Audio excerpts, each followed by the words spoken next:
Assalamualaikum warahmatullahi wabarakatuh. Innal hamdalillah nahmaduhu wa nasta'inuhu wa nastaghfiruh wa na'udzu billahi min syururi anfusina wa min sayyiati a'malina. Man yahdihillahu fala mudhillalah wa man yudlil fala hadiyalah. Ashhadu an la ilaha illallah wahdahu la syarikalah wa ashhadu anna Muhammadan abduhu wa rasuluh. Ya ayyuhalladzina amanu taqullaha haqqa tuqatih wa la tamutunna illa wa antum muslimun. Ya ayyuhan nasu taqu rabbakumul ladzi khalaqakum min nafsin wahidah wa khalaqa minha zawjaha wa batha minhuma rijalan katsiran wa nisaa wattaqullaha alladzi tasaaluna bihi wal arham innallaha kana 'alaikum raqibah. Ya ayyuhalladzina amanu taqullaha wa qulu qawlan sadida yuslih lakum a'malakum wa yaghfir lakum dhunubakum wa may yuti'illaha wa rasulahu faqad faza fawzan 'azima. Amma ba'd, fa inna asdaqal hadithi kitabullah wa khairal hadi hadi Muhammadin sallallahu alaihi wasallam wa syarrul umuri muhdatsatuha wa kullu muhdatsatin bid'ah wa kullu bid'atin dhalalah wa kullu dhalalatin finnar. Ma'asal muslimin, ikhwani fillah wa akhwati, bapak-bapak, ibu-ibu, saudara-saudari rahimani wa rahimakumullah. Alhamdulillah, segala puji bagi Allah Subhanahu wa taala yang mempertemukan kita kembali dalam season yang kedua dari daurah kitab Aslus Sunnah wa I'tiqaduddin oleh Imam Abu Hatim Ar-Razi dan Abu Zur Ar-Razi rahimahullahu taala. Semoga Allah Subhanahu wa taala senantiasa memberikan kepada kita keistiqomahan dalam belajar akidah salaf dan berpegang teguh dengannya sampai akhir hayat kita nanti. Karena materinya masih panjang, waktunya sangat singkat, maka metode kita dalam mensyarah kita cukupkan dengan memahamkan ucapan Imam Abu Hatim dan Imam Abu Zur Ar-Razian dan kita sebut dalilnya, ya. Demikian ya, tiap poin dalilnya, kemudian penjelasan singkat ucapan Imam Abu Hatim dan Abu Zur Ar-Razian rahimahumullah taala. Lanjut poin kedua. Al-Imam Abu Hatim dan Abu Zur Ar-Razian berkata, wal Qur'anu kalamullah ghairu makhluqin bi jami' jihatihi. Al-Qur'an adalah kalamullah, bukan makhluk dari segala sisinya. Ini ada 3 poin dalam ucapan ini. Yang pertama, Al-Qur'an kalamullah. Dalilnya surat At-Taubah ayat ke-6. Wa in ahadun minal musyrikin nastajaraka fa'ajiru hatta yasma'a kalamullah. Apabila ada seseorang dari kaum musyrikin minta perlindungan kepada engkau Nabi Muhammad, maka lindungilah dia sampai dia mendengarkan kalamullah. Allah menamakan Al-Quran yang dibaca oleh Nabi, oleh para sahabat dengan kalamullah. Dan ini juga Rasul tegaskan dalam hadis yang sahih, ala rajulun yahmiluni ila qaumihi fa inna quraisyan mana'uni an uballigha kalam rabbi. Adakah seseorang yang mau membawaku kepada kaumnya karena orang-orang Quraisy melarangku untuk aku menyampaikan kalam rabbi. Rasul dengan tegas, dengan jelas mengatakan Al-Quran yang beliau bacakan kepada manusia pada waktu itu adalah kalamullah. Ini juga sebagai bantahan kepada sebagian kelompok, ya, diantaranya kelompok Asy'ariyah Maturidiyah yang mengatakan Al-Quran itu ibarah atau hikayah kutipan dari kalam Allah. Sekali lagi, Ahlus Sunnah sepakat langsung mengatakan Al-Quran kalamullah, bukan kutipan kalamullah, bukan fotokopian kalamullah. Al-Quran apa?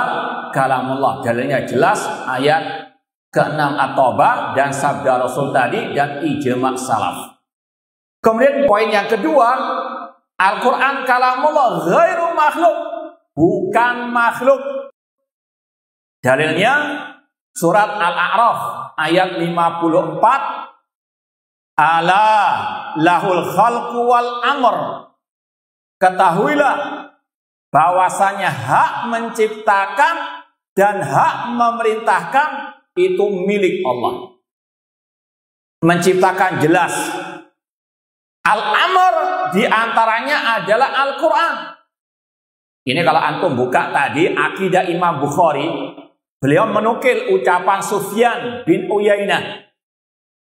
Allah membedakan dalam ayat tadi antara penciptaan dan perintah. Dan di antara perintah Allah ada di dalam Al-Quran. Allah membedakan antara Al-Quran dengan apa? Penciptaan makhluk. Maka Al-Quran bukan makhluk. Paham dong? Dan ini juga ditegaskan oleh Allah dalam surat Ar-Rahman. Ar-Rahman allamal Quran. Lanjutkan. Khalaqal insan. Allah Ar-Rahman yang maha penyayang. Allamal Quran. Dia Allah mengajarkan Al-Quran. Khalaqal insan. Menciptakan manusia. Allah bedakan antara pengajaran Al-Quran dengan penciptaan manusia. Maka Al-Quran bukan apa? Makhluk. Al-Quran kalam Allah dan kalam Allah adalah sifat Allah dan sifat Allah bukan makhluk. Kemudian kalau mau ditambahkan lagi, sepakat Ahlus Sunnah mengatakan man qala Al-Quran makhluk faqad kafar. Barang siapa mengatakan Al-Quran makhluk maka dia kafir. Imam Al-Lalikai dalam kitab tadi Syarh Ushul I'tiqad Ahlus Sunnah wal Jamaah menukilkan 550 nama ulama Ahlus Sunnah yang mengatakan statement tadi. Al-Quran kalamullah ghairu makhluk wa man qala Al-Quran makhluk faqad kafar. Barang siapa mengatakan Al-Quran makhluk maka dia kafir. Bila sebutkan satu persatu nama ulama-ulama yang mengatakan demikian. Bahkan kata beliau, seandainya aku mau menambahkan dari ulama-ulama yang lain, dari ulama ahli hadis dan yang lainnya, maka bisa ribuan. Artinya ijma' salaf, ijma' ahli sunnah mengatakan Al-Quran kalamullah bukan makhluk. Dan barang siapa mengatakan Al-Quran makhluk, maka dia kafir.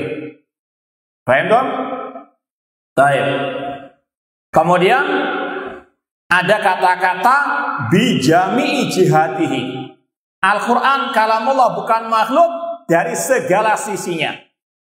Sebagian ulama, di antaranya Imam Ahmad mengatakan dari 5 sisinya. Apa yang dimaksud dari 5 sisinya? Al-Quran kalamullah ketika dilihat oleh mata itu kalamullah. Al-Quran tetap kalamullah ketika didengar oleh telinga. Ini yang kedua. Al-Quran tetap kalamullah ketika dibaca oleh lisan manusia. Al-Quran tetap kalamullah ketika dihafalkan oleh dada-dada manusia. Al-Quran tetap kalamullah ketika ditulis dimanapun saja. Paham? Jadi ada 5 sisi. Al-Quran tetap kalamullah.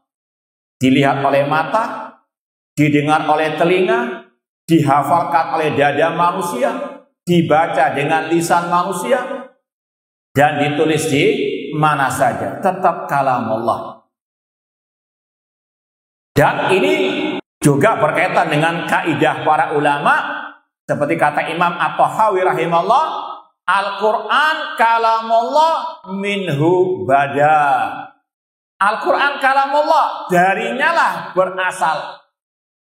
Maka namanya al-kalam itu secara kaidah umum, namanya ucapan itu disandarkan kepada yang pertama kali mengucapkan.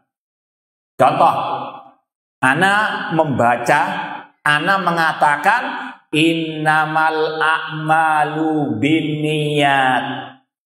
Yang terbetik dalam benak antum itu ucapan siapa? Hah? Yakin?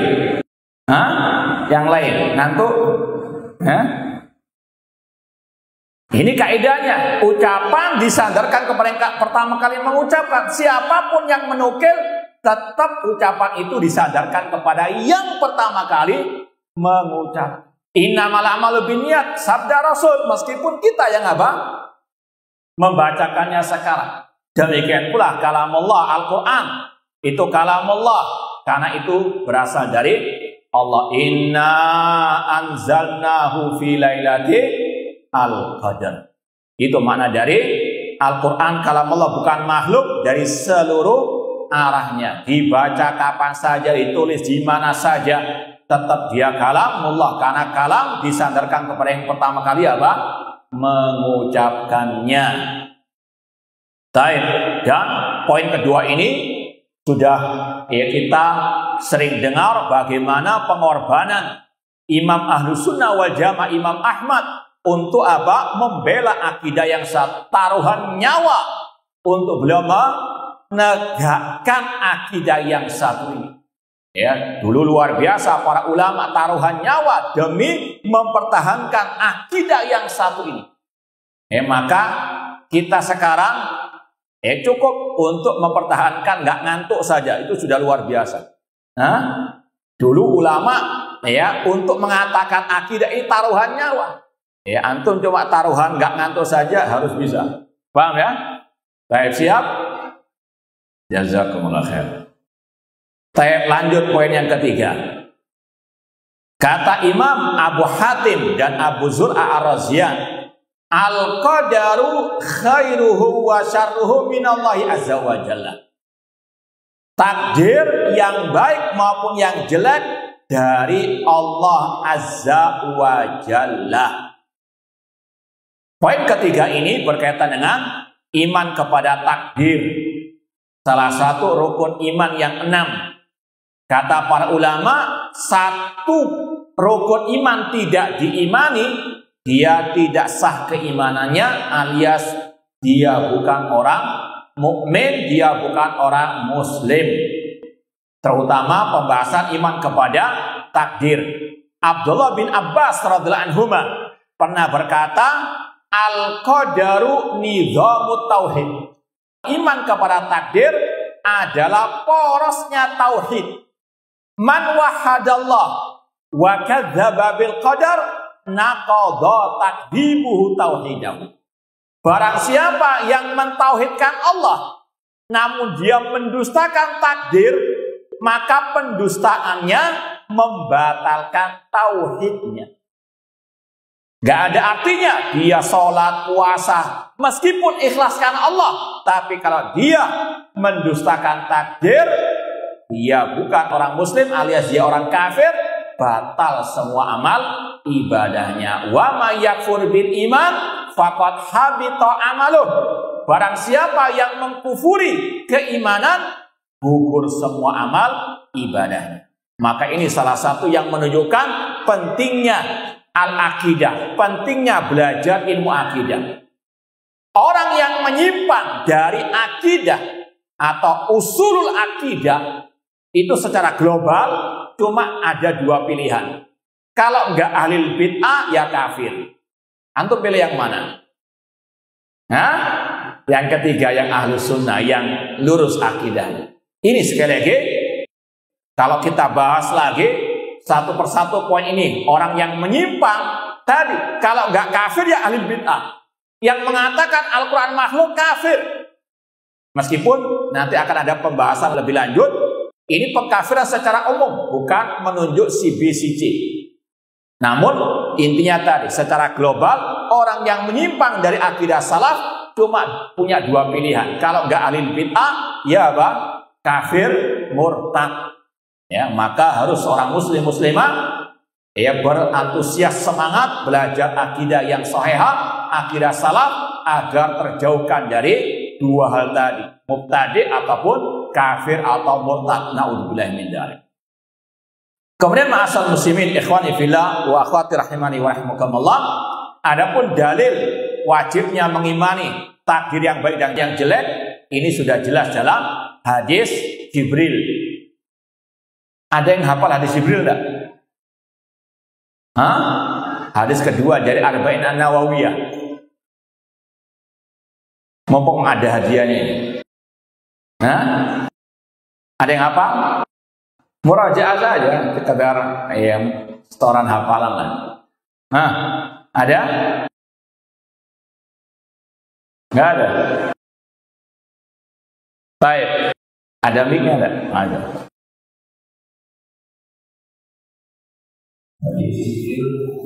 Bagaimana Rasulullah sallallahu alaihi wasallam berdoa alaihi wa sallam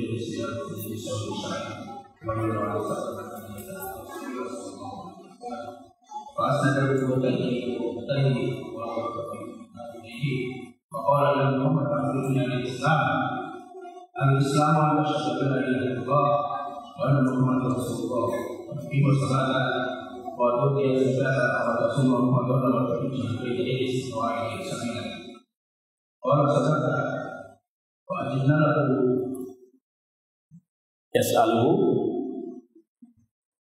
yas'aluhu wa yusaddiquhu wa qala ya Rasulullah akhbirni anil iman.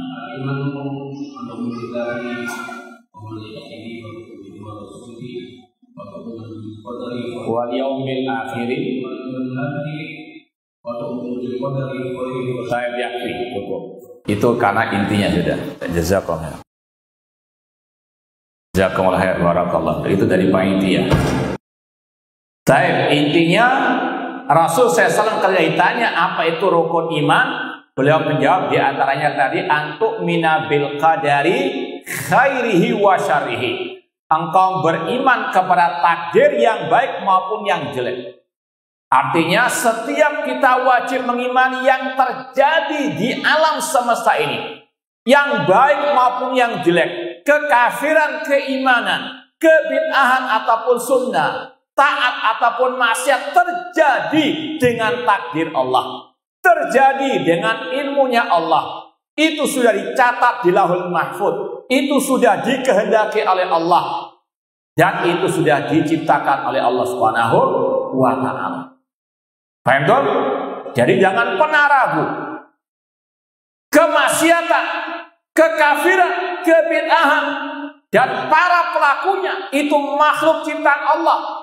Allah yang menghendaki mereka tercipta. Allah yang menghendaki terjadinya perbuatan mereka. Namun ingat, kehendak Allah ada dua. Kehendak kauniyah dan kehendak syariah. Kehendak kauniyah artinya kehendak Allah yang pasti terjadi, namun tidak mesti dicintai. Ini jangan pernah lupa pembahasan ini. Iblis Allah yang menciptakan. Allah khaliqu kulli syai'. Jangan pernah ragu. Ya, sekali lagi, semua ini ciptaan Allah, semua ini terjadi dengan kehendak Allah. Namun tadi, semua kehendak yang terjadi tidak mesti dicintai. Allah menciptakan iblis, Allah menghendaki terciptanya iblis, namun Allah tidak cinta dengan apa? Iblis. Allah yang menciptakan orang kafir, Allah menciptakan al-bidah, namun Allah tidak cinta kepada apa? Mereka. Dan Allah memiliki hikmah di balik semua takdirnya. Contoh, iblis Allah ciptakan. Itu kata Imam Ibnu Qayyim rahimahullah dalam kitab beliau Syifaul Alil Madarijus Salikin. Banyak hikmahnya. Di antaranya, kalau tidak ada iblis, gak ada pelaku maksiat. Kalau gak ada pelaku maksiat, gak ada orang yang tobat. Sedangkan Allah yuhibbut tawabin wa yuhibbul mutatahhirin. Kalau nggak ada iblis, nggak ada orang kafir. Kalau nggak ada orang kafir, nggak ada jihad di jalan Allah. Sedangkan jihad zirwatu sanami al-Islam. Kalau nggak ada iblis, nggak ada alil bid'ah. Ya, karena iblis cinta kepada siapa? Bid'ah dan alil bid'ah. Kalau nggak ada iblis, nggak ada alil bid'ah. Kalau nggak ada alil bid'ah, Dari tadi kita nggak ngomong Khawarij, Mu'tazilah, Jahmiyah, apa? Paham ya? Di balik ini semuanya ada hikmahnya. Paham? Adanya orang kafir, adanya alil bidah. Allah menciptakan mereka, Allah menghendaki terciptanya mereka, namun Allah tidak cinta kepada mereka, namun Allah memiliki hikmah di balik semua takdirnya, karena Allah namanya Al-Hakim. Apa arti Al-Hakim? Zat yang tidak menciptakan, yang tidak memerintahkan, tidak melarang, kecuali pasti ada hikmahnya. Alimaha man alimaha, wa jahila man jahila. Ada yang tahu, ada yang tidak tahu. Namun yakini semua ada hikmahnya. Itu yang iradah kauniyah. Allah menghendaki terciptanya kejelekan tadi, di baliknya ada hikmahnya, tidak Allah cintai. Namun iradah yang kedua, iradah syariah. Kehendak Allah yang pasti dicintai, namun tidak mesti terjadi. Allah menghendaki semua orang beriman, namun gak semua orang apa? Beriman. Allah menghendaki semuanya beribadah hanya kepadanya, namun ada yang berbuat syirik. Ya, sekali lagi, ini kehendak syariah. Pasti dicintai kalau terjadi, namun tidak mesti terjadi karena Allah memiliki hikmah di balik semuanya. Paham toh? Jadi jangan pernah ragu, semua terjadi dengan kehendak Allah. Yang jelek, yang baik, yang buruk, dan yang seterusnya, itu Allah yang mentakdirkan, Allah yang menciptakan. Contoh ya, ini untuk kita tidak ragu dalam mengatakan seperti ini, ketika ada orang misalnya mati bunuh diri. Kan beredar di tengah masyarakat, banyak yang memiliki statement mengatakan orang itu mendahului takdir Allah. Ya, orang mati bunuh diri dikatakan oleh orang awam terutama mati, ya, bunuh diri itu artinya dia mendahului takdir. Kita mengatakan itu tidak benar, itu salah. Dia mati dengan takdir Allah, namun caranya tidak diridhoi oleh Allah. Paham ya? Semua manusia tidak mungkin mati kecuali dengan takdir Allah. Sudah dicatat semua dalam Lauhul Mahfuz. Innallaha kataba maqadirul khalaiq qabla an yakhluqas samawati wal arda bi 50 alf sanah. Allah mencatat semua takdir makhluk, yang baik yang jelek, 50.000 tahun sebelum penciptaan langit dan bumi. Paham dong? Baik. Kemudian kalau kita mau perinci sedikit, iman kepada takdir mencakup 4 hal kata para ulama. Iman kepada takdir ada 4 kandungannya. Yang pertama, meyakini tentang ilmunya Allah. Allah mengetahui apa yang telah terjadi, apa yang sedang terjadi, apa yang tidak terjadi, seandainya terjadi, dan bagaimana kejadiannya. Alima makana wa ma yakun wa ma lam yakun law kana kaifa yakun. Ilmunya Allah meliputi segala sesuatu. Contoh misalnya, Allah sudah mengetahui sebelum kita hadir di sini, berapa yang datang di sini mengaji pada sore hari ini, siapa yang ngantuk, siapa yang nggak ngantuk, siapa yang berkhayal, siapa yang fokus. Ya, Allah sudah mengetahui secara terperinci di mana tempat duduknya setiap dari kita. Apa yang kita bicarakan detik ini semuanya sudah Allah ketahui sebelum terjadinya. Kemudian Allah mencatatnya dalam Lauhul Mahfuz. Ini yang kedua, mengimani catatan takdir. Seperti yang sudah kita isyaratkan tadi, Rasul mengatakan Allah mencatat semua takdir makhluk 50.000 tahun sebelum penciptaan langit dan bumi. Semuanya sudah dicatat dalam Lauhul Mahfuz. Kita duduk bermajelis di sini, apa yang kita kerjakan di sini itu 50.000 tahun sebelum penciptaan langit dan bumi sudah ditulis di Lauhul Mahfuz. Dan itu nggak akan mungkin meleset. Kata Rasul, ma'asobaka lam yakun yukhti'aka. Apa yang tertulis untukmu dari kebaikan atau atasmu dari kejelekan tidak mungkin meleset. Ya, terjadi sesuai dengan yang dicatat dalam Lauhul Mahfuz. Makanya dalam surat Al-Hadid, Nanti antum lihat ayat ke-20-an. Allah mengatakan, ma asaba min musibatin fil ardi wala fi anfusikum illa fi kitabin min qabli an nabra'aha inna dzalika 'ala Allah yasir likai la ta'sau 'ala ma fatakum wala tafrahu bima atakum. Kata Allah, tidaklah musibah yang menimpa diri kalian atau yang menimpa di atas muka bumi ini kecuali sudah dicatat di Lauhul Mahfuz sebelum Allah menimpakannya, sebelum Allah menciptakannya, dan itu mudah bagi Allah. Kemudian Allah mengatakan apa hikmah atau buah dari mengimani takdir seperti ini. Kata Allah, likaila ta'sau 'ala ma fatak, agar kalian tidak putus asa dari musibah yang menimpa kalian. Orang mukmin yang beriman kepada takdir, hatinya selalu apa? Fresh, tenang. Apapun musibah yang menimpanya, dia yakini semuanya datang dari Allah, nggak mungkin bisa meleset. Maka dia bersabar, minta tolong kepada Allah Subhanahu wa Ta'ala. Kemudian kalau seandainya diberikan kenikmatan, tidak sombong. Wala tafrahu bima atakum, karena semuanya dari Allah. Makanya Rasul mengatakan, ajaban li amril mu'min inna amrahu kullahu khair. Istimewa perkara orang beriman, semua keadaannya baik.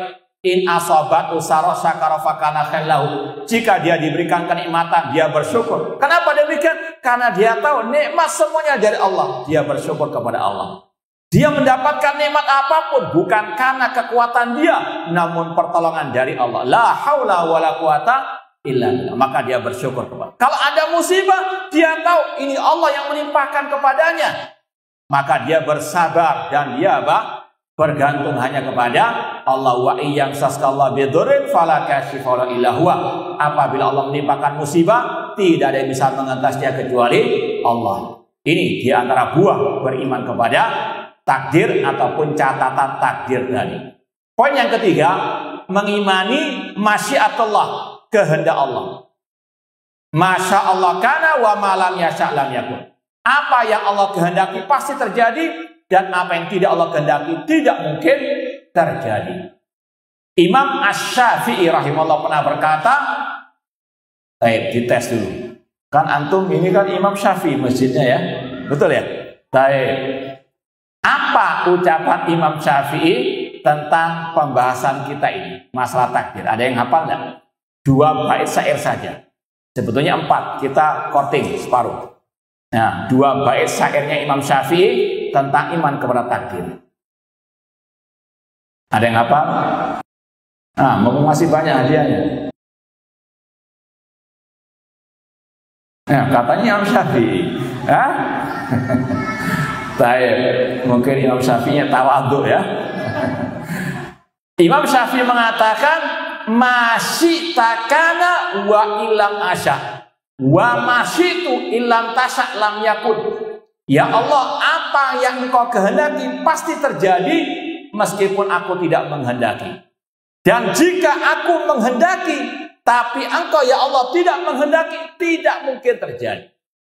Ini kata Imam Syafi'i, semua terjadi dengan kehendak Allah. Al-khair wasar, yang baik maupun yang apa? Yang jelek. Kemudian kata beliau, khalaqtal ibad ala ma'alimta fa fil ilmi yajril fata wal musid.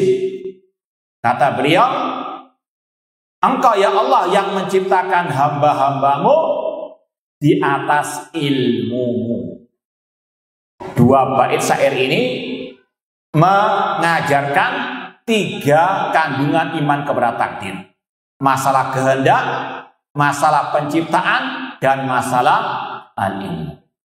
Baik, sekali lagi, seorang muslim muslimah wajib yakini semua dengan takdir kehendak Allah Subhanahu wa Ta'ala. Dalilnya surat At-Takwir ayat yang terakhir.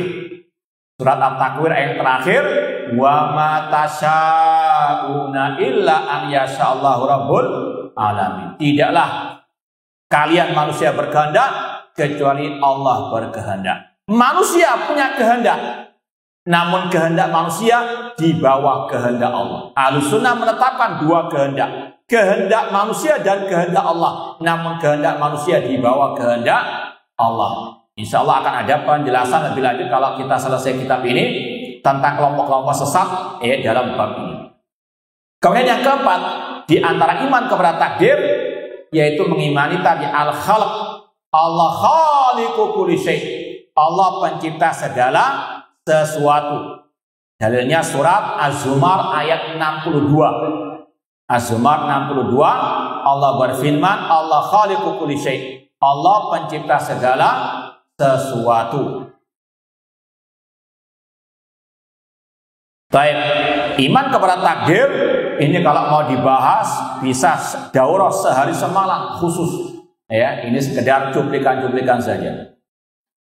Poin yang keempat, Imam Abu Hatim Ar-Razi dan Abu Zur'a Ar-Razi rahimahumullah ta'ala berkata, wa khairu hadil ummati ba'da nabiyyiha alaihi salatu wassalam Abu Bakrin As-Siddiqu thumma Umar ibn Khattab thumma Utsman ibn Affan thumma Ali bin Abi Thalib alaihi wassalam wa humul khulafa'ur rasyidun al-mahdiyun. Sebaik-baik umat ini setelah nabinya adalah Abu Bakar As-Siddiq, kemudian Umar bin Khattab, kemudian Utsman bin Affan, kemudian Ali bin Abi Thalib radhiyallahu taala anhu. Seorang muslim muslimah wajib meyakini manusia terbaik para nabi, para rasul. Namun setelah para nabi, para rasul yang terbaik adalah para sahabat Rasul sallallahu alaihi wasallam. Dalam Sahih Bukhari, Rasul mengatakan khairun nasi qarni. Sebaik-baik manusia adalah generasiku. Ini setelah para nabi, para rasul. Manusia terbaik para sahabat Rasul SAW. Tsumma alladziina yalunhum, kemudian para tabi'in. Tsumma alladziina yalunhum, kemudian para tabi'ut at-tabi'in. Ini wajib untuk kita mengimani semua para sahabat manusia terbaik. Cuma perlu kita tes dulu apa definisi sahabat Nabi. Baik, yang bisa jawab silakan jawab. Nah,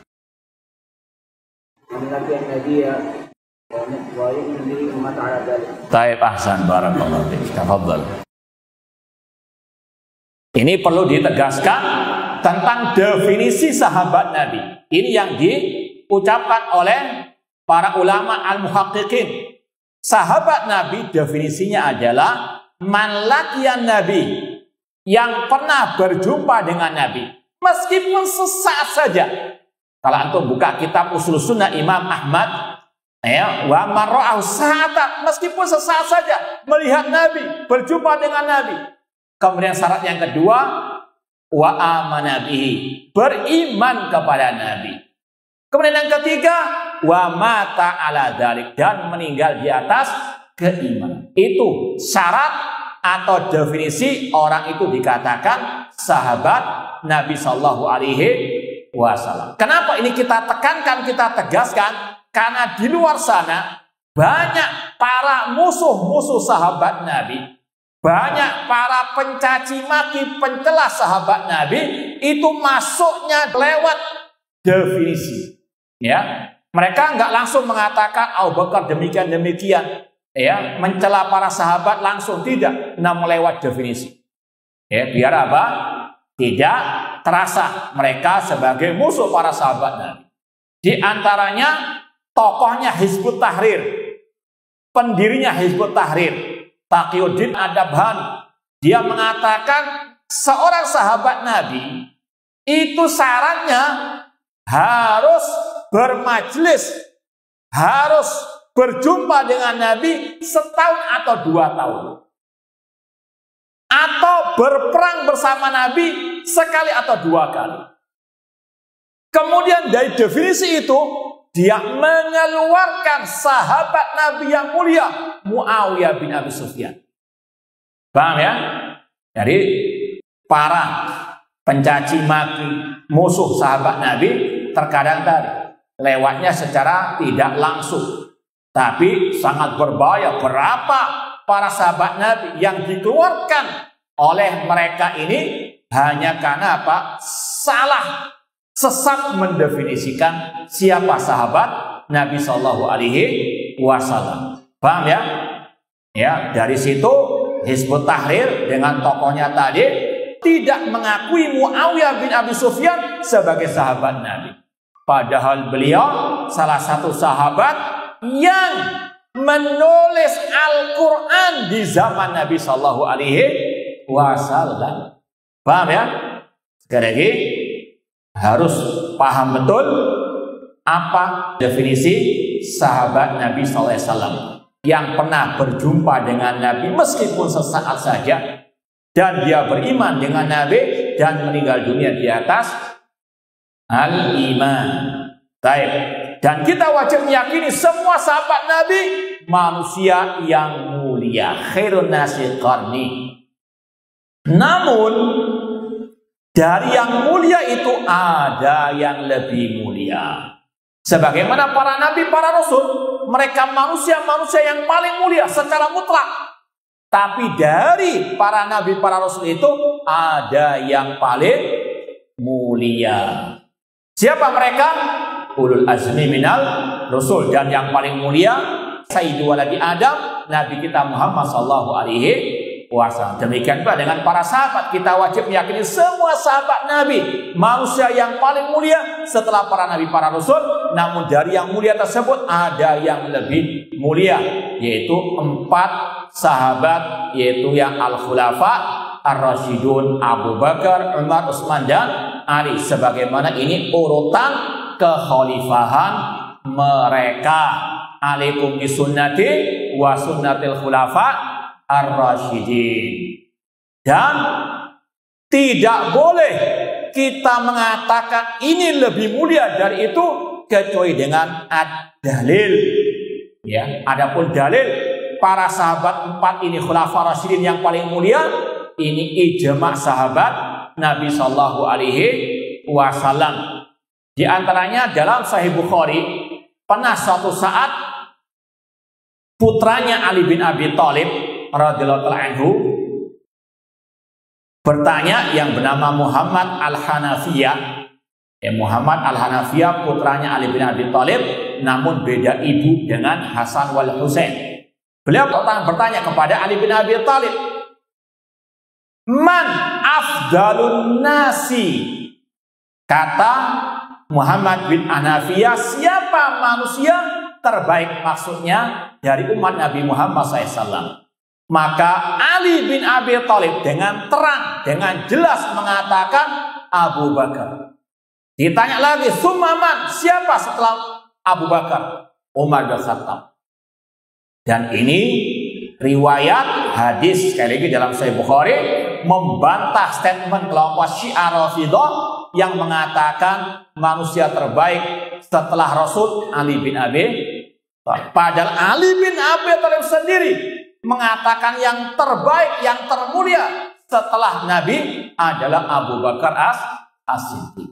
Ya, inilah yang menunjukkan bahwasanya Syiah Rafidhah qatalahumullah ketika mereka mendompleng nama Ahlul Bait, sebetulnya Ahlul Bait keluarga Rasul, terutama Ali bin Abi Thalib, berlepas diri dari mereka. Bahkan di awal kemunculannya Syiah Rafidhah yang dipelopori oleh Abdullah bin Saba al-Yahudi pernah mengatakan, anta huwa, engkau wahai Ali adalah dia, maksudnya Allah Subhanahu wa ta'ala. Syiah Rafidhah menuhankan Ali bin Abi Thalib. Pas pada waktu itu beliau langsung memerintahkan pasukan beliau untuk menggali parit, dinyalakan api, mereka para pengikut Abdullah bin Saba dimasukkan ke dalam parit yang menyala api tersebut. Intinya Ahlul Bait berlepas diri dari kelompok Syiah Rafidhah, meskipun Syiah Rafidhah mendompleng nama Ahlul Bait. Paham dong? Ya, intinya sekali lagi para sahabat sepakat manusia terbaik adalah Abu Bakar, Umar, Utsman, kemudian Ali bin Abi Thalib radhiyallahu taala anhum. Ma'asal muslimin ikhwani fillah wa akhwati rahimani wa rahimakumullah. Poin yang kelima, ini masih ada kaitan dengan para sahabat Rasul SAW. Kata Imam Abu Hatim dan Abu Zur Ar-Raziyan rahimahumullah, wa annal asrata alladzina sammahum Rasul SAW wa syahida lahum bil jannah ala ma syahida bi Rasul sallallahu wa qauluhul haq. Dan bahwasanya 10 para sahabat yang Rasul sebutkan nama mereka dan Rasul saksikan mereka sebagai penghuni surga itu sesuai dengan yang dikatakan oleh Rasul dan sabda Rasul itu hak. Jadi ini berkaitan dengan kemuliaan para sahabat, terutama 10 ini. Dan di antara 10 tadi adalah siapa? Abu Bakar, Umar, Utsman, dan Ali bin Abi Thalib radhiyallahu anhum. Mereka yang paling mulia ditambah 6 sahabat yang lain.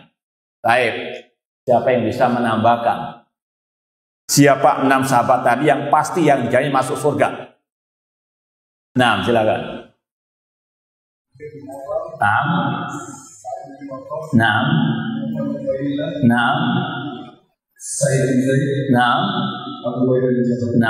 Kurang satu.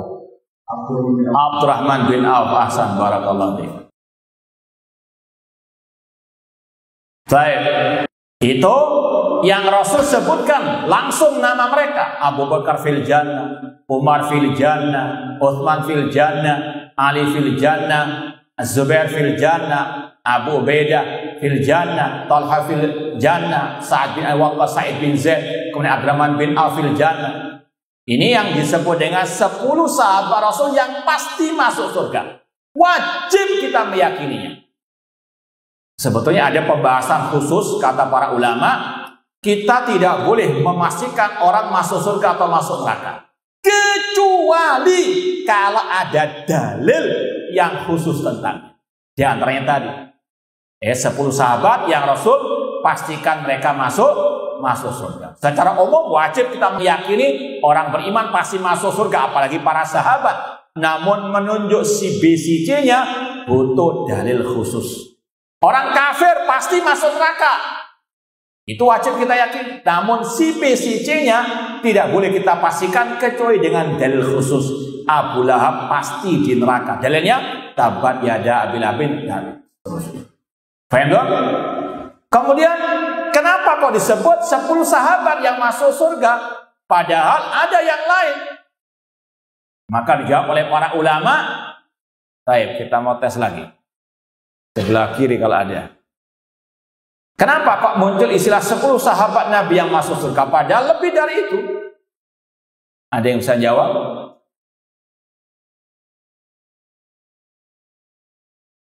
Nah, jawabannya singkat sebetulnya. Paham pertanyaannya? Fahamus soal nisful jawab. Kata orang Arab, memahami pertanyaan sudah separuh jawaban, tinggal separuh lagi. Antum, ya, sempurnakan. Kenapa kok ada istilah 10 sahabat Nabi yang pasti masuk surga, padahal masih banyak yang lain yang pasti wajib kita yakini pasti masuk surga? Nah, nggak ada yang jawab. Tawadhu atau ngantuk?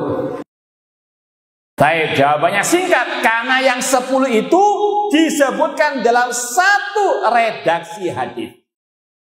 Paham? Karena 10 nama tadi itu disebut oleh Rasul dalam satu redaksi hadis. Adapun sahabat-sahabat yang lain yang pasti masuk surga, yang Rasul pastikan masuk surga, disebut dalam redaksi yang lain. Seperti kisah Bilal yang pasti masuk surga, Ukasha bin Mihsan yang meminta agar didoakan Rasul menjadi termasuk 70.000 yang masuk surga tanpa hisab, itu wajib kita yakin pasti masuk surga. Tapi kenapa nggak dimasukkan ke dalam istilah 10 itu tadi? Karena apa? Disebutkan dalam redaksi yang lain. Beda dengan tadi Abu Bakar fil jannah, Umar fil jannah, Utsman fil jannah sampai 10. Maka muncul istilah al-asyra al-mubasysyaruna bil jannah. Paham dong? Baik. Ma'asal muslimin ikhwani fillah wa akhwati rahimani wa rahimakumullah. Kemudian poin yang berikutnya yang keenam, kata Imam Abu Hatim dan Abu Zur'ah Raziyan, wa tarahum ala jami ashabi Muhammadin sallallahu wal kaffu amma syajara bainahum. Wajib untuk kita mendoakan para sahabat Nabi semuanya dengan rahimahumullah atau at-taraddi anhum. Ya, dalam ungkapan sebagian ulama at-taraddi radhiyallahu anhum, namun maknanya sama, mendoakan mereka dengan kebaikan atau memohonkan ampun kepada Allah untuk mereka, al-istighfar lahu. Namun intinya sama, mendoakan para sahabat dengan kebaikan.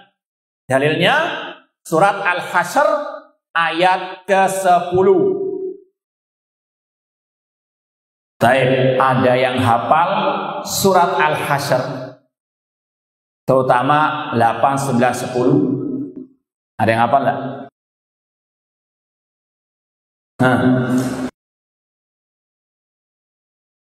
Tidak ada. Enggak semuanya. Ayat 8, 9, 10 saja. Apa karena diiming-imingi hadiah enggak mau menjawab? Ingin ikhlas? Enggak apa-apa, enggak mau hadiah enggak apa-apa, yang penting jawab.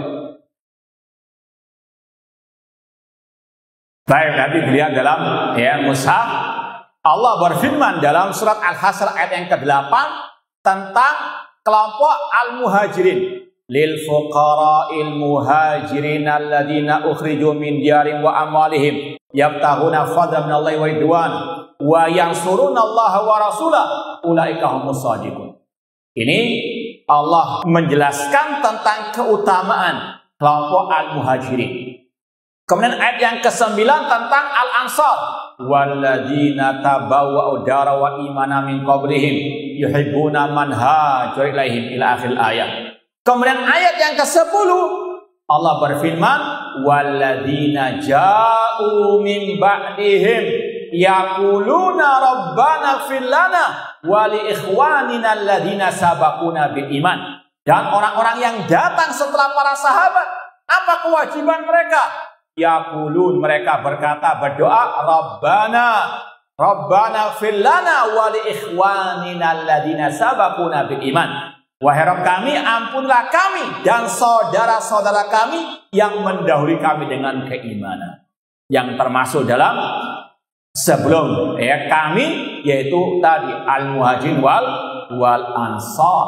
Kewajiban muslim dan muslimah mendoakan para sahabat dengan kebaikan, entah dengan at-tarahum, mengucapkan rahimahumullah, atau mengucapkan at-taraddi radhiyallahu anhum, atau Allahumma ighfir lahum, atau ghafarallahu lahum. Ini semuanya tugas kewajiban setiap muslim dan muslimah.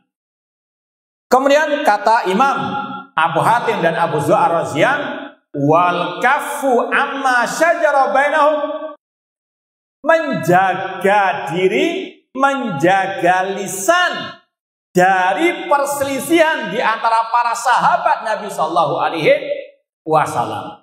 Secara umum haram mencaci maki sahabat Nabi. Ini secara umum haram mencela, mencaci maki sahabat Nabi SAW.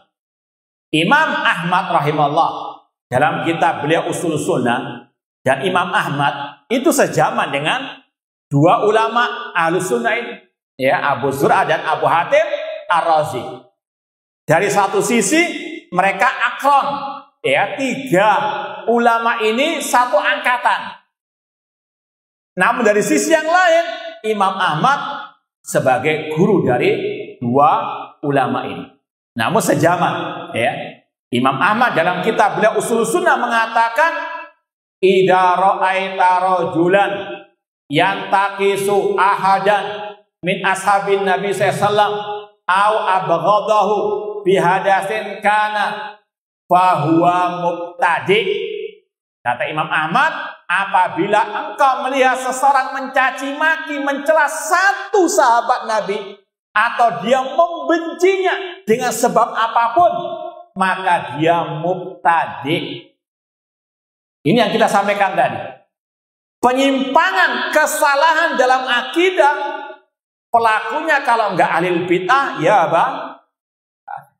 Maka berbahaya sekali penyimpangan dalam masalah akidah. Orang itu keluar dari ahli sunnah kalau dia menyimpang dalam masalah akidah. Makanya Syekh Muhammad bin Shalih Al-Utsaimin ketika ditanya, ini dalam kitab beliau Fatawa Arkanil Islam, kapan orang itu keluar dari al-firqatun najiyah, dari kelompok yang selamat, dari ahli sunnah? Kata beliau, kalau dia menyimpang dalam tauhid atau dia jatuh ke dalam kebid'ahan. Kalau orang itu, kata beliau, salah dalam masalah akhlak, ya imannya berkurang, namun tidak mengeluarkan dari ahlu sunnah. Maka seorang muslimah harus punya sikap al-wala wal bara, cinta dan benci yang sesuai dengan akidah manhaj ahlu sunnah. Jangan sampai orang yang salah keliru dalam akhlak dibenci lebih daripada yang sesat dalam masalah apa? Al-aqidah. Ini sekali lagi adalah apa? Barometer ahli sunnah dalam al-wala wal bara. Sama dengan misalnya orang korupsi dengan orang yang berbuat syirik. Kalau orang awam secara umum, orang lebih banyak benci kepada koruptor daripada yang berbuat apa? Padahal Allah mengatakan inna syirka la dzulmun adzim. Ini keliru dalam apa? Menempatkan al-bara, ya, yang layak lebih dibenci, dimusuhi pelaku syirik, kemudian pelaku bid'ah, baru pelaku apa? Maksiat. Jangan pelaku maksiat dibenci lebih dari apa? Pelaku syirik, pelaku apa? Bid'ah. Dan ini yang paling banyak. Pelaku syirik, pelaku bid'ah luar biasa, diulamakan, ditokohkan, ya. Namun pelaku maksiat luar biasa dibencinya, kayak sudah apa? Finari jahannam khalidina fiha abadah. Naudzubillah min dzalik. Terbalik, yang kekal dalam neraka itu pelaku syirik, bukan pelaku apa? Maksiat. Innallaha la yaghfiru an yushraka bihi wa yaghfiru ma duna dzalika liman yasha. Ini bukan meremehkan dosa maksiat, tidak, namun semuanya ada apa? Ya, level-levelnya. Bukan mie saja yang ada level-level pedasnya, ya, namun level kesesatan, kesalahan bertingkat-tingkat. Kadang ada sebagian orang istilahnya mau ngeles dari kesalahan yang fatal masalah akidah dengan mengatakan kan semua orang bisa salah. Ya, kita katakan iya, namun kesalahan Anda dalam masalah akidah ini wajib untuk apa? Ya, diingkari dengan keras lebih daripada orang yang jatuh ke dalam apa? Kesalahan dalam maksiat atau dalam al-akhlak. Paham dong? Nah, masal muslimin ikhwani fillah wa akhwati rahimani wa rahimakumullah. Tadi sekali lagi Imam Ahmad berkata dalam kitab Ushulus Sunnah, apabila engkau melihat seseorang mencaci maki satu sahabat Nabi saja, dia mubtadi'. Maka kalau kita mau mengukur siapa itu mubtadi', ini diantaranya kalau sudah mencaci maki sahabat Nabi, dia mubtadi' dhal. Apalagi kalau ya mencaci maki semua sahabat Nabi, seperti Syiah Rafidhah, ini bukan mubtadi' lagi, kafir. Mana dalilnya? Allah berfirman, liyaghidha bihimul kuffar. Dalam akhir surat Al-Fatah, ya, Allah mengatakan Allah ingin menjadikan orang kafir murka kepada para sahabat Nabi. Kata Imam Ibnu Katsir dalam tafsir ayat ini, wa min hadhil ayah intaza'al Imam Malik fi riwayatin anhu bitakfir rawafid.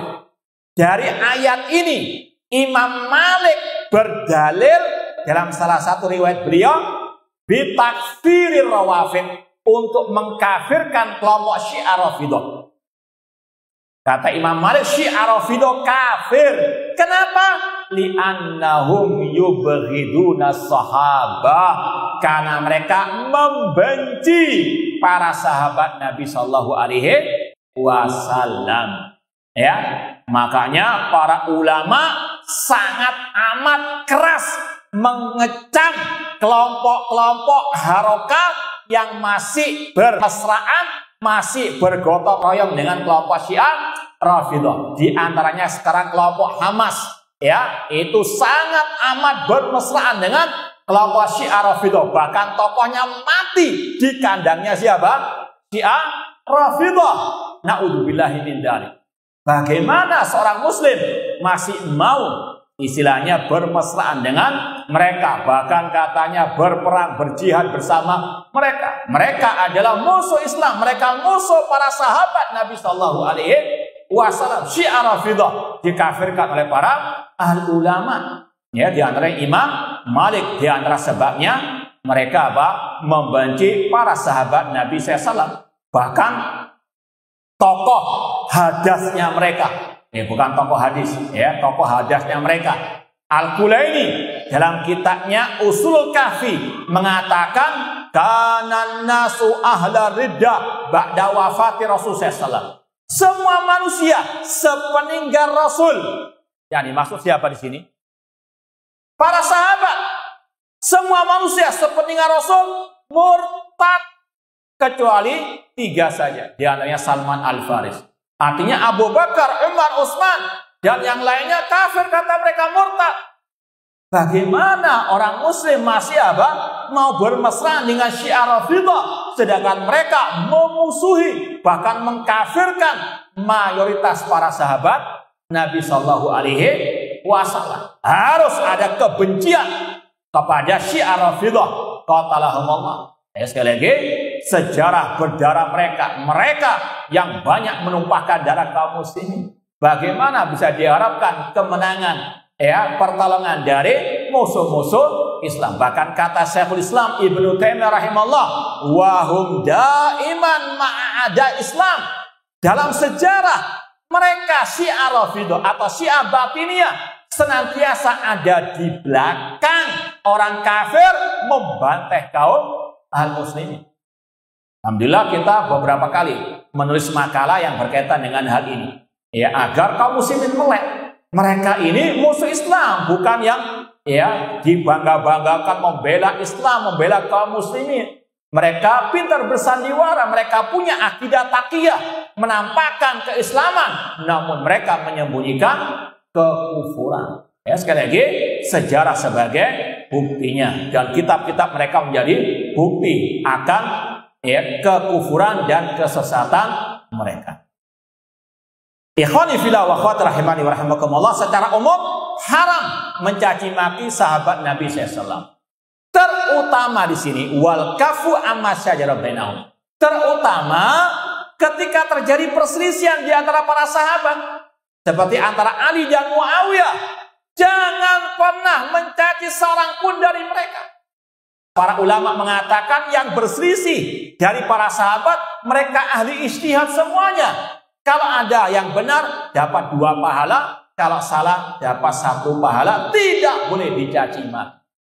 Makanya Imam Ahmad rahimahullah ketika ditanya tentang perselisihan di antara mereka, Imam Ahmad membacakan ayat tilka ummatun qad khalat laha ma kasabat wa lakum ma kasabatum wa la tusaluna amma kanu ya'malun. Kalau nggak salah Al-Baqarah 134. Coba dilihat betul enggak? Khawatir salah nomornya. Al-Baqarah 134. Itulah umat-umat yang telah berlalu. Bagi mereka pahala atas perbuatan baik mereka, dan bagi kalian perbuatan kalian, dan kalian tidak ditanya tentang apa yang diperbuat oleh mereka. Al-Baqarah 134 ketemu. Betul, ya. Itu yang dibacakan Imam Ahmad ketika ditanya tentang perselisihan di antara para sahabat. Itulah umat-umat yang telah berlalu, bagi mereka apa yang mereka perbuat, bagi kalian apa yang kalian perbuat, dan kalian tidak ditanya tentang apa yang mereka berbuat. Jaga lisan. Kemudian juga Al-Khalifah Umar bin Abdul Aziz pernah ditanya tentang perselisihan di antara mereka. Maka beliau mengatakan, tilka dima'un taharallahu suyufana. Itu adalah darah-darah yang pedang-pedang kita Allah sucikan darinya. Artinya kita nggak ikut berperang Siffin ataupun Jamal. Fal'an nutahiru alsinatana minha. Maka sekarang kita wajib mensucikan lisan kita. Jangan sekali-kali mencela, mencaci maki satupun dari kedua belah pihak. Antara Ali Muawiyah, antara Ali dengan yang lainnya dari sahabat Nabi Shallallahu Alaihi Wasallam. Dan ini yang dibahas oleh para ulama tadi. Wal kafu amma syajara bainahum. Menjaga lisan, jangan sampai mencaci maki ya yang berselisih di antara mereka. Rasul pernah bersabda, idza dzukira ashabi fa'amsiku. Apabila disebut tentang para sahabatku, jaga lisan. Ya, jangan ada caci maki. Namun, ya sangat disayangkan di negeri kita terutama, ya mungkin yang pernah belajar di sekolah umum pelajaran agama, kadang disisipkan ya pembahasan perselisihan di antara para sahabat. Yang paling banyak dicela Muawiyah. Ini sudah rahasia umum. Muawiyah yang dijadikan apa? Caci makian oleh mereka. Naudzubillah min dzalik. Bahkan ada sebagian tokoh yang suka menyudutkan Wahabi itu mengatakan seperti Muawiyah ini berperang dengan Ali karena politik dan sebagainya. Naudzubillah min dzalik. Demikian pula tokohnya kelompok Ikhwanul Muslimin, ya, tokohnya Hamas. Ya, karena Hamas itu cabangnya Ikhwanul Muslimin. Ya, tokoh Ikhwan Muslimin Sayyid Qutb. Ya, dia sangat luar biasa beraninya mencela Muawiyah bin Abi Sufyan. Dia mengatakan ketika terjadi perselisihan antara Ali dan Muawiyah, Muawiyah menggunakan segala cara kecurangan, kemunafikan, kedustaan. Naudzubillah min dzalik. Makanya para ulama mengatakan Sayyid Qutb muqtadi karena dia apa? Di antaranya mencela sahabat Rasulullah SAW, dan ini sama dengan yang diucapkan oleh Imam Ahmad tadi, yang mencela satu sahabat saja dia muqtadi, ya, ahli bid'ah.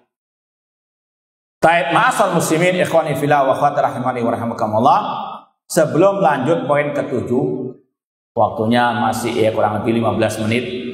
Kalau mungkin ada 1-2 pertanyaan, tafadhol.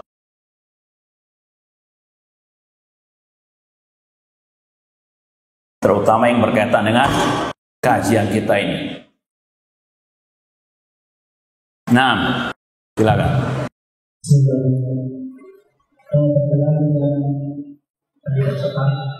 Tertarik dengan hal kita lagi bagaimana kita terhadap saudara kita lama saudara kita digagal. Apakah peduli itu sama tidaknya dengan emas atau berbeda? Baik, yang pertama kata para ulama, sikap kita banyak-banyak mendoakan mereka. Semoga Allah menolong kaum muslimin di mana saja mereka berada, terutama di Palestina. Kemudian kita berusaha kalau bisa membantu mereka dengan harta, ya. Adapun dengan pedang, jihad dengan senjata, maka para ulama mengatakan jihad dengan senjata ada syaratnya. Di antaranya kekuatan kaum muslimin. Kalau kaum muslimin masih lemah, dan ini faktanya di lapangan, yang ya mengaku atau nggak mengaku, ya sekali lagi fakta di lapangan, kaum muslimin masih lemah kekuatannya. Di Palestina, di luar Palestina lemah kekuatan mereka, kekuatan senjata mereka. Bahkan kata Syekh Muhammad bin Utsaimin, ya, jangankan senjata canggih, ya, jarum, tahu jarum, ya, itu masih mengimpor dari negeri kafir. Kalaupun mereka sekarang punya senjata, ya apapulah senjata yang dimiliki oleh negara kaum muslimin, itu kebanyakan dari mana? Negeri.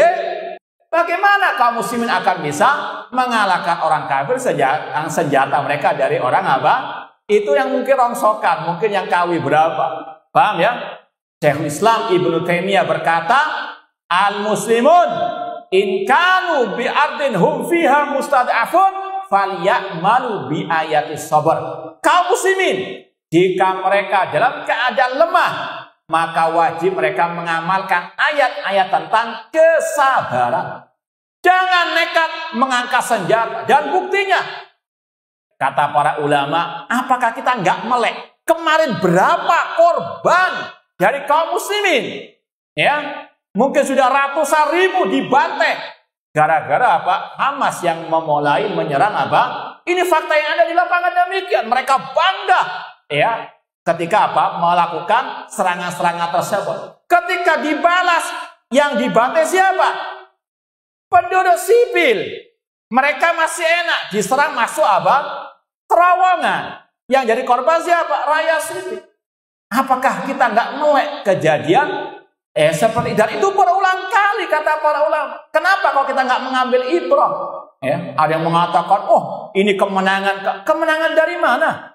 Hancur Gaza, ratusan ribu yang meninggal. Kemenangan dari mana?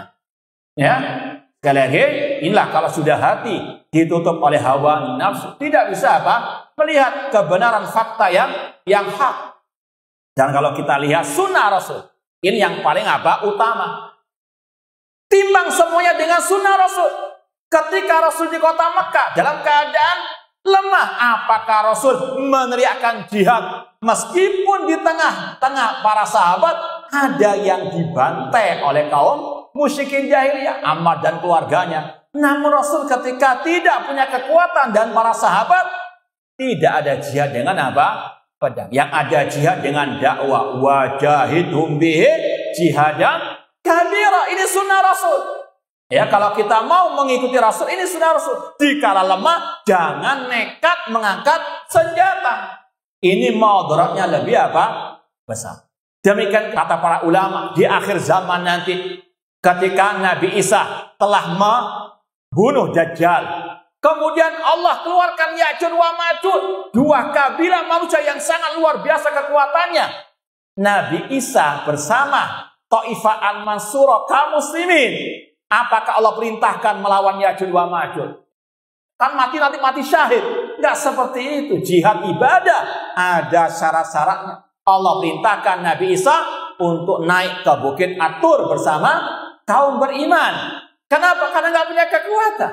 Ya, meskipun kalau masalah keberanian, siapa yang meragukan keberanian Nabi Muhammad tadi, keberanian para sahabat, keberanian Nabi Isa alaihissalam. Namun jihad adalah ibadah, tidak sembarangan, harus ikhlas dan ittiba. Ya, tidak hanya model apa? Semangat begitu saja. Paham dong? Jadi intinya sekali lagi, tetap ya kita doakan kaum muslimin di sana, kita bantu kalau misalnya punya harta dan bisa menyalurkannya dengan benar. Ya, adapun sekali lagi, jihad dengan senjata ini naudzubillah min dzalik adalah apa? Bentuk menyelisihi ajaran Nabi Muhammad sallallahu alaihi wasallam ketika sekali lagi kaum muslimin dalam keadaan lemah. Wallahu taala. Ada lagi? Tapi jangan nyambung yang tadi, cukup. Yang berkaitan dengan materi. Nah, fadhal. Bismillah. Ini tak ulang. Al-Quran kalamullah. Iya. Dilihat dari 5 sisi tadi. Nah, ada yang lupa tadi. Iya, antum baca yang antum nggak lupa. Dilihat dari mata. Iya. Dibaca tatkala dibaca. Lisan. Dibaca dari lisan. Dihafal di dada. Iya. Ditulis di mana saja. Ditulis. Iya. Kemudian yang kelima apa? Hah? Iya, didengar oleh telinga. Paham tuh? Nah, jazakumullah khair. Paham ya? Baik. Ada lagi yang mau ditanyakan?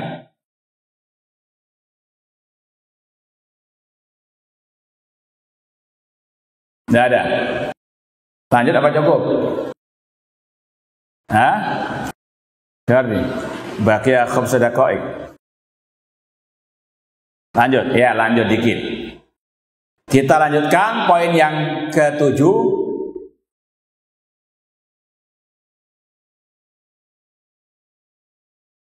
Imam Abu Hatim dan Imam Abu Zur Ar-Razian berkata, wa annallaha azza wa jalla ala arsyihi ba'inun min khalqihi kama wasafa nafsahu fi kitabihi wa ala lisani rasulihi sallallahu alaihi wasallam bila kaifi. Dan bahwasanya Allah di atas arasnya terpisah dari makhluknya seperti yang Allah sifatkan dirinya di dalam kitabnya dan yang disifatkan oleh Rasul ya dalam hadisnya tanpa dibagaimanakan. Ini akidah yang sekali lagi terang benderang, ijma salaf. Dan ini bukan hanya di kitab Aslus Sunnah wa I'tiqaduddin saja. Dalam kitab Syarh Sunnah Imam Muzani, kitab At-Tauhid Imam Ibnu Khuzaimah, ya, demikian pula dalam kitab Ushulus Sunnah Imam Ibnu Abi Zamanin, kitab Ijma Salaf fil Aqidah oleh Imam Harab Al-Kirmani yang masih kita kaji di Surabaya sekarang, ya, ijma salaf dalam akidah semuanya sepakat mengatakan Allah ada di atas arsy. Ya, namun ahlul bidah, ya, mereka buta mata hati mereka, tetap ngeyel, tidak mau mengimani Allah ada di atas arsy dengan berbagai macam dalil-dalil akal mereka atau perasaan mereka. Padahal ayatnya jelas Ar-Rahman 'alal arsy istawa. Ya, ada 7 ayat. Kalau antum mau tulis, 7 ayat itu nanti bisa dilihat surat Al-A'raf ayat 54. Ya, nanti lihat lagi mushaf. Surat Al-A'raf ayat 54, kemudian Yunus ayat yang ketiga, Ar-Ra'du ayat yang kedua, Toha ayat kelima, Ar-Rahman 'alal arsy istawa, As-Sajdah ayat keempat, Al-Furqan ayat 50, ini 9, Al-Hadid ayat yang keempat. Nanti dilihat lagi, mungkin Anda bisa salah nomor-nomornya. Ini 7 ayat Allah dengan terang benderang mengatakan tentang dirinya Ar-Rahman 'alal arsy istawa. Dan Abul Aliyah Mujahid dari kalangan tabi'in mengatakan arti istawa ala wartafa'a, Allah tinggi di atas arsy. Tidak ada satupun ulama salaf mentafsirkan istawa ala arsy, istaula menguasai, sebagaimana ahlul bid'ah sekarang. Ya, kalau antum mendengar ada tokoh agama atau dai atau ustadz mengatakan arti istawa ala arsy itu istaula menguasai aras, ini tafsirnya ahli bid'ah, terutama dari kelompok al-Jahmiyah. Dan ini yang diucapkan oleh Imam Ibnu Khuzaimah tadi dalam kitab Tauhid. Ya, ahli bid'ah mentafsirkan istaula menguasai. Sedangkan salaf mentafsirkan istawa ala wartafa, Allah tinggi di atas arsy. Kalau mereka mengatakan kalau Allah ada di atas arsy, ini kepicikan akal mereka. Kalau Allah dikatakan di atas arsy, berarti Allah butuh kepada arsy. Kalau Allah dikatakan ada di atas arsy, berarti Allah butuh kepada arsy. Kita katakan itu halusinasinya ente. Gak ada kelaziman Allah di atas arsy berarti Allah butuh kepada arsy. Tidak. Allah Al-Ghani, Allah Maha Kaya, Allah Al-Qayyum. Allah di atas arsy bukan berarti Allah butuh kepada arsy. Gak ada kelaziman. Jangankan antara khaliq dengan makhluk, antara makhluk saja yang di atas enggak selalu butuh yang di bawah. Contohnya kata para ulama, langit. Langit di atas bumi atau bumi di atas langit? Yang mana nih di atas? Langit atau bumi? Nah, ya sudah ma'ruf lah orang yang berakal sehat. Langit di atas bumi. Apakah langit butuh kepada bumi? Apakah ada tiang yang menyanggah langit? Ya, sebagaimana masjid ataupun rumah, ya, atap butuh kepada tiang yang menyanggah, butuh yang di bawah. Langit di atas bumi, namun langit gak butuh kepada. Ini antara makhluk saja yang di atas gak butuh kepada yang bawah, apalagi Al-Khaliq. Al-Ghani yang maha kaya. Paham ya? Namun itulah kepicikan akal alil bidah. Cari-cari alasan untuk menafikan sifat Allah istiwa di atas al-ars. Padahal dalilnya jelas, ayatnya, hadisnya, ijma' salaf. Ya, ucapan para sahabat banyak. Allah di atas aras, Allah di atas langit.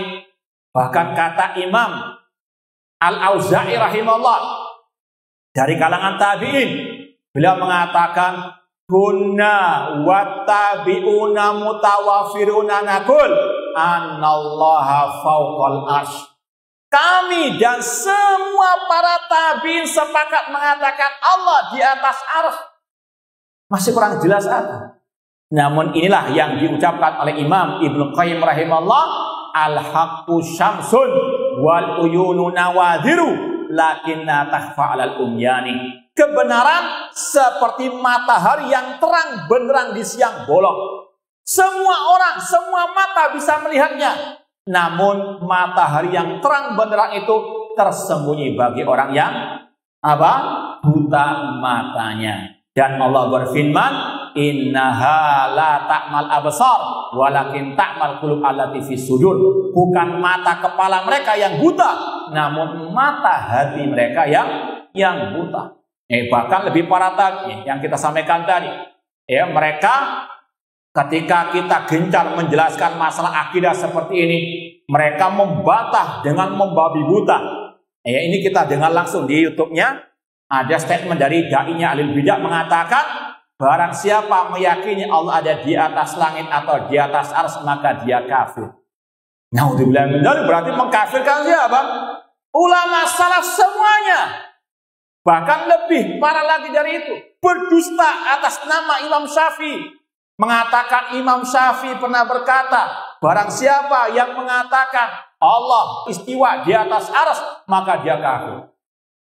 Sampai sekarang ya sempat kita tanya, intinya Imam Syafi'i gang berapa itu? Di kitab beliau yang mana mengatakan seperti itu?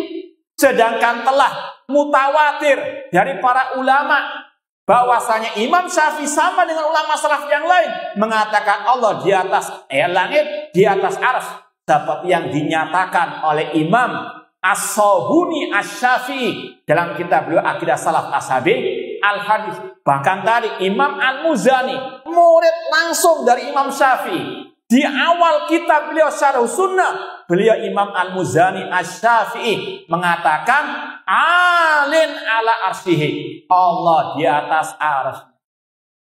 Namun ini ingat sekali lagi, ini luar biasa, yang terang benderang bagi yang alal fitratis salimah, Allah di atas arsy ba'inun min khalqihi, terpisah dari makhluknya seperti yang Allah sifatkan bagi dirinya di dalam Al-Quran dan juga dalam Sunnah Rasulullah SAW, bila kaifin, tanpa dibayang-bayangkan dibagaimanakan, sebagaimana kata Imam Malik rahimahullahu ta'ala, al-istiwa'u ma'lumun wal kaifu majhulun wal imanu bihi wajibun wa su'alu anhu bid'atun. Arti istiwa itu sudah dipahami oleh orang Arab, artinya tadi tinggi di atas al-arsy. Adapun bagaimananya Allah istiwa, majhul, tidak ada yang tahu. Dan mengimani Allah di atas arsy wajib, kata Imam Malik, gurunya Imam Syafi'i. Sedangkan bertanya bagaimananya sifat istiwa Allah di atas arsy, itu pertanyaan yang bid'ah. Karena para sahabat yang antusias belajar bertanya tentang ilmu agama kepada Rasul tidak pernah bertanya bagaimana sifat istiwa Allah ataupun bagaimana sifat Allah. Imani apa adanya tanpa diserupakan dengan makhluk, tanpa dibayang-bayangkan, tanpa diselewengkan maknanya, tanpa dinafikan. Ya, sementara kita cukupkan di sini, istirahat dulu insyaallah. Kita lanjutkan pada sesi yang ketiga. Wallahu ta'ala alam. Kurang lebihnya mohon maaf. Wa jazakumullahu khairan. Aqulu qouli hadza wa akhiru da'wana anil hamdulillahi rabbil alamin. Wassalamualaikum warahmatullahi wabarakatuh.